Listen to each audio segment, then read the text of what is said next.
Utilitas suudab tagada kaugküttevõrgus soojuse elektrikatkestuse korral, kuid selleks, et soojus ringleks ka hoones, vajavad hoone soojussõlm ja küttesüsteemi pumbad elektrit.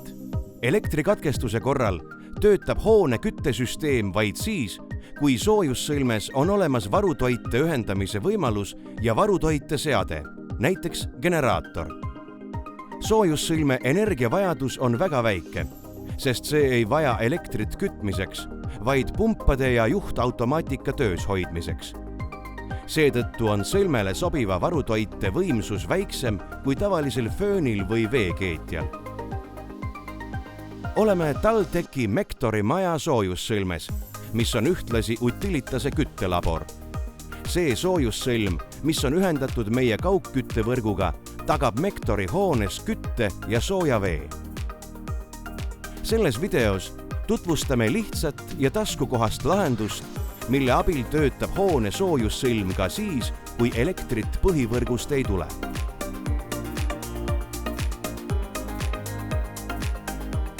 Varutoiteseadme ühendamiseks soojussõlmega on vaja lisada ümberlüliti. Selle abil saab soojussõlme toite ümber lülitada varutoitele, kui elektrit ei ole, ja uuesti põhivõrku, kui elektriühendus on taastunud. Lisaks on vaja jõupistikut, millega saab varutoiteseadme ühendada soojussõlmega.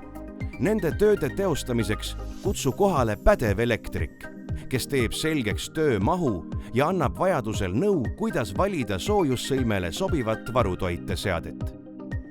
Ümberlüliti saab paigaldada elektrikilpi või eraldi moodulkilpi ning jõupistiku selle lähedusse, näiteks kilbi alla või seinale. Võimaluse korral võib paigaldada lisajõupistiku maja välisseinale. Nii on mugavam generaatorit ühendada. Süsteem on ehitatud selliselt, et ümberlülitamine on lihtne, kiire ja ohutu.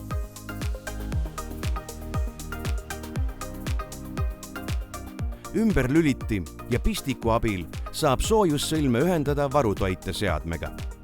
Levinuim varutoiteseade on invertergeneraator. See on soojussõlmele sobivaim, kuna soojussõlm vajab tööks ja seadmete korrasolekuks stabiilset elektrit. Invertergeneraatori valimisel tuleb lähtuda soojussõlme elektritarbest. Näiteks 4 trepikojaga 5-korruselise hoone soojussõlme elektritarbimine on keskeltläbi 0,7 kilovatti. Ja sellele sobib invertergeneraator, mille võimsus on vähemalt 1 kilovatt. Pädev elektrik saab vajadusel anda nõu, kuidas valida soojussõlmele sobivat seadet. Ajutise varutoitena saab kasutada ka mitmeid muid võimalusi. Sõiduauto akut koos inverteriga, akupanka, päikeseenergia põhiseid süsteeme koos akude ja inverteritega, vesinikgeneraatorit ja nii edasi, kuid need on vähem levinud lahendused.